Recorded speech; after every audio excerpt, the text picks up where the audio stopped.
Imagine waking up to a world about to end. A massive comet called Clark is on a direct collision course with Earth, and within just days, civilization will be wiped out. John Garrity is not just a man trying to fix buildings. He's a man trying to fix his broken family.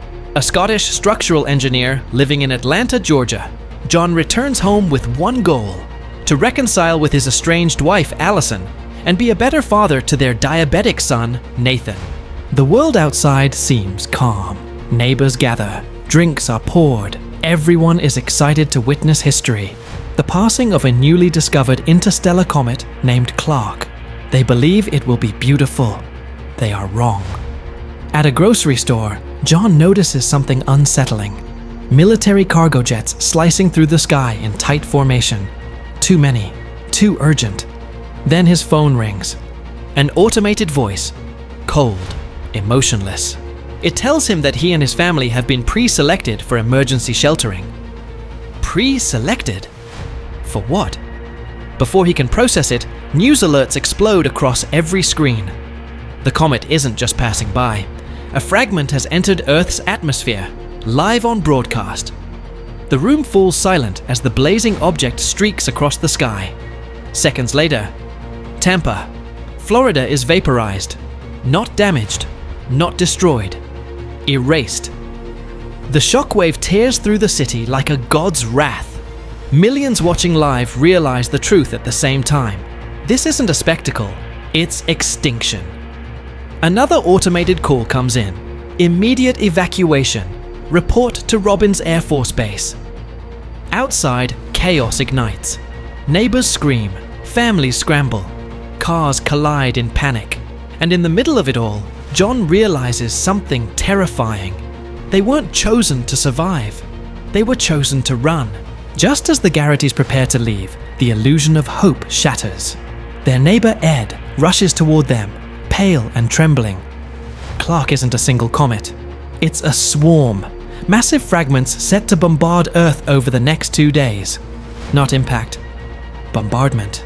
An extinction-level event. Panic spreads like wildfire. Another neighbor, Deborah, breaks down in tears, begging Allison to take her little girl. Just save her, please. But John knows the truth. The selection call was specific. No extras. No mercy. And with unbearable guilt, he drives away, leaving screams behind them. At Robbins Air Force Base, the highway becomes a graveyard of stalled cars. Thousands abandon vehicles and surge forward on foot. Sirens, gunshots, crying children. The end of the world has traffic. In the chaos, Nathan drops something. His insulin. They don't realize it until they're at the gates. Using the QR code on John's phone, they're granted entry. Scanned like cargo. But every bag must be checked, every item inspected. And when they search for Nathan's insulin, it's gone. Without it, he won't survive long. John runs back through the screaming crowd to retrieve it, promising Allison he'll be back in minutes. Meanwhile, Allison and Nathan move toward the boarding zone, so close to escape. Then a soldier notices Nathan's condition, diabetic, unfit for shelter protocol. They're pulled aside, denied. John, unaware of this, fights his way back with the insulin, only to be swept forward and forced onto the evacuation plane as a violent mob breaches the base gates. Gunfire erupts, explosions thunder in the distance. The aircraft doors begin to close, and John realizes something horrifying. His family isn't on board. John stumbles back to his car, breathless, desperate. Empty. Allison and Nathan are gone. For a moment, the world feels silent, until he sees it. A note, trembling under the windshield wiper. "We're going to my dad's place in Lexington, Kentucky." It's the only lead he has. Meanwhile, on a dark highway, Allison and Nathan accept a ride from an older couple, Ralph and Judy Vento. They seem kind, calm, safe. But safety is an illusion now. As the radio reports cities burning and fragments falling from the sky, Ralph's tone shifts. His eyes linger too long on Nathan. Then, without warning, he slams the brakes, drags Allison out of the car, and speeds away, kidnapping Nathan despite Judy's horrified screams. A mother's nightmare begins. John, alone and hunted by desperation, finds temporary refuge with a group of survivors. That's when he hears the rumor. Military flights are heading to bunkers in Greenland, the true shelters, the real chance to survive. But survival now comes with suspicion. When someone questions John's evacuation wristband, accusing him of stealing it, panic erupts. A struggle breaks out. In self-defense, John kills a man. For the first time, he realizes the world is no longer governed by laws, only instinct. Elsewhere, Nathan escapes Ralph during chaos and reunites with Allison at a FEMA camp. But when Nathan innocently tells officials he was kidnapped, alarms are triggered. They're detained, processed like threats instead of victims. Behind barbed wire and floodlights, mother and son finally find each other again. The sky burns above them. But for the first time since the world began ending, they're not alone. Morning doesn't bring hope. It brings silence. John walks through an abandoned neighborhood, doors swinging open, alarms echoing in the distance. He scavenges for food and water like a man already living in the ruins of civilization. On a flickering TV inside an empty house, news anchors speak through static. Cities gone, coastlines erased, governments collapsing.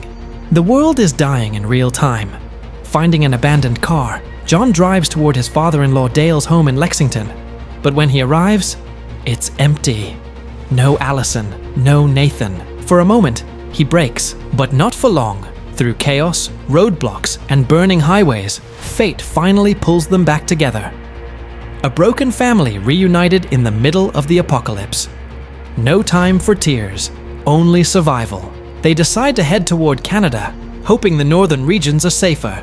Then the emergency alert blares. Molten debris incoming. The sky turns red. They race for shelter as fragments scream through the atmosphere, crashing like divine artillery. Buildings collapse. Firestorms erupt. The ground trembles as if the planet itself is rejecting humanity. They survive, barely, bruised, shaken, but alive. With no other option, they push toward a small airport where evacuation flights to Greenland are rumored to depart. Against impossible odds, they board one of the last planes lifting off the doomed continent. For a brief moment, above the clouds, there is peace. Then, a blazing fragment tears through the sky. Impact. The aircraft spirals out of control, and survival, once again, becomes uncertain. From the burning wreckage of the crashed plane, John pulls Allison and Nathan into the freezing Greenland air. Around them, survivors crawl out of twisted metal, bloodied, but breathing. There is no time to recover. Sirens echo across the bunker facility as the final and largest fragment of Clark approaches Earth's atmosphere. This is the one they warned about. The extinction strike. Inside reinforced shelters, families hold each other as the ground begins to tremble. A deep, unnatural roar fills the sky. Not like thunder, but like the planet itself is being torn open. Then it hits, a blinding flash, a shockwave so powerful it feels like reality is collapsing. Darkness follows. Silence. When the doors finally open, the world they knew is gone. 9 months later, inside the Greenland base, faint radio signals begin breaking through the static. Other survivors, other bunkers, humanity, not completely erased. John stands beside Allison and Nathan as massive steel doors slowly rise.